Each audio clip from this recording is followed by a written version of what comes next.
पाठ कर रहे हैं, उसमें आज हम लोग देखेंगे कि पिछले अध्याय में श्री तुलसीदास जी ने कहा था कि सरस्वती जी वहाँ प्रसन्न नहीं होती हैं जहाँ पर कि कविता जो है कविता नहीं रहता है, हास परिहास के समान हो जाता है, जिसमें कोई आध्यात्म की बात नहीं रहती है, और जिन कविताओं में राम की बात होती है वे कविताएं अमृत हो जाती हैं। तो सबसे पहले श्री हनुमान जी की वंदना। श्री गुरु चरण सरोज रज निज मन मुकुर सुधार, वर्णो रघुवर विमल सुजोदाय फलचार, बुद्धिहीन तनु जानके शुम्लो पवन कुमार, बल बुद्धि विद्या देहु मोहि हरहु कलिश विकार, जुगति बेधी पुनि ओहि रामचरित बरत लाग, परिहरि सज्जन विमलपुर शोभा अति अनुराग। उन कविता रूपी मुक्तामणि मणियों को युक्ति से भेद कर फिर रामचरित रूपी सुंदर तागे में पिरोकर सज्जन लोग अपने निर्मल हृदय में धारण करते हैं। ये हम लोगों ने पिछले उसमें देखा था। अब आगे देखते हैं कि जे जन्म कलिकाल कराला, कर्तव्य बायस विष मराला, चलत कुपंथ वेद मग छाड़े, कपट कलेवर कलिमत भाड़े।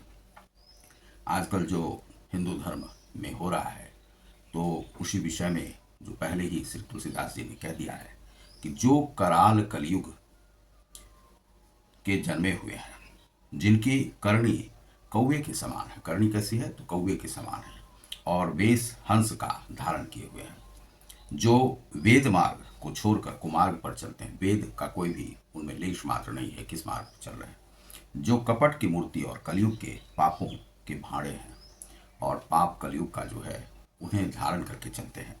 वंचक भगत कहीं राम के किंकर कंचन, कोह काम के तिनमह प्रथम रेख जग मोरी, धींग धर्म ध्वज धंधक तोरी। बहुत सारे लोग श्री तुलसीदास जी को ही कहेंगे कि वे वेद मार्ग पर नहीं चले हैं, इन्हीं लिए उनका जो यह कवित्व है यह जो है इसी प्रकार का है, उसी प्रकार की कविता है जहाँ पर सरस्वती जी प्रसन्न नहीं होती हैं।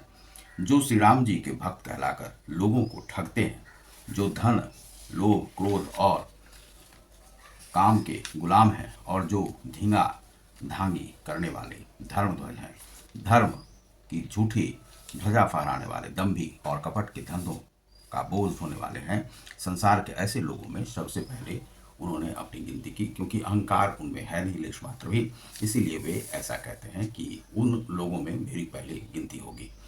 जो कहेगा कि कवित्व का उन्होंने पालन नहीं किया, वेद मार्ग पर नहीं चले।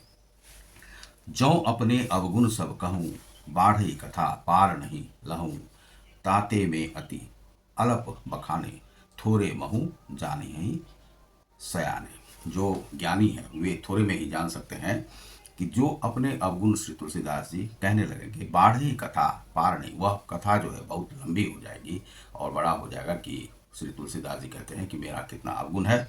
ताते मैं अति अलप बखाने, उसे मैं छोटा सा ही थोड़ा सा ही बखान करता हूँ, और जो ज्ञानी लोग हैं वे उसे समझ जाएंगे।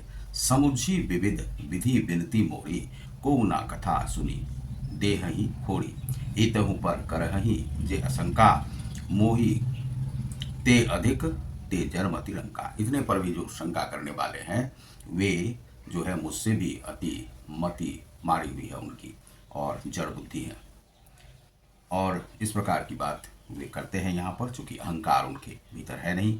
कभी ना हो नहीं चतुर कहावो, मैं कभी नहीं हूँ और ना चतुर हूँ मैं। मति अनुरूप राम गुण गावहूँ, मति के अनुरूप अपना मन में जो आता है उसी प्रकार से राम का गुण का गान करता हूँ। कह रघुपति के चरित अपारा, कह मति मोरी निरत संसारा।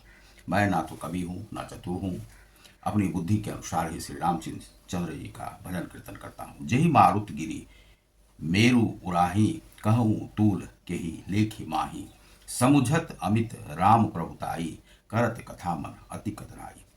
जिस हवा से सुमेरु जैसे पहाड़ उड़ जाते हैं, कहिए तो उसके सामने रुई किस गिनती में है।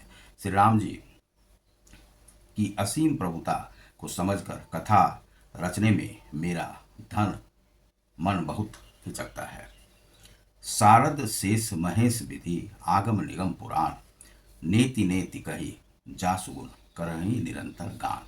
सरस्वती जी, शेष जी, शिव जी, ब्रह्मा जी, शास्त्र वेद और पुराण के जो ज्ञाता है, ये सब नेति नेति कहकर पार नहीं पाकर फिर भी पार नहीं पाते हैं। ऐसा नहीं कहते हैं, नेति नेति कहते हैं, सदा जिनका गुणगान किया करते हैं वही गुणगान मैं करने जा रहा हूँ, जिनका कि गुणगान हो नहीं सकता है, उनके गुणों को कोई जान नहीं सकता है।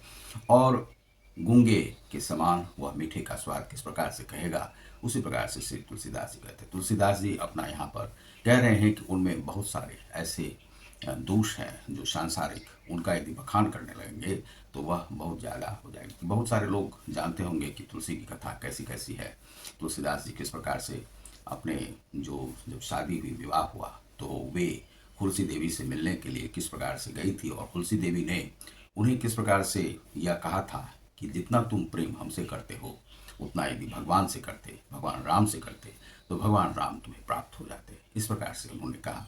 तो वे मानते हैं कि वे जो सांसारिक दोष हैं वे उनके भीतर हैं, फिर भी वे कथा करने का साहस करते हैं। और उन्हें चाहे जड़ बुद्धि माने या जो भी माने, और उनकी कथा को वेद से संगत नहीं माने, फिर भी उन्होंने कहा कि इस कथा में वह रस है जो कि सबों की बरकत करेगा, सभी के ज्ञान की वृद्धि करेगा, सभी के आध्यात्म की वृद्धि करेगा। सांसारिक जो लोग हैं वे इससे ज्ञान प्राप्त कर सकते हैं। वही है रामचरितमानस। तो रामचरितमानस में तुलसीदास जी ने प्रारंभ में ही बहुत सारी ऐसी ऐसी बातें कही हैं जिन्हें लोगों को समझना चाहिए। तो आप देख रहे हैं ग्लोबल योग गीता। बहुत बहुत धन्यवाद। नमस्कार।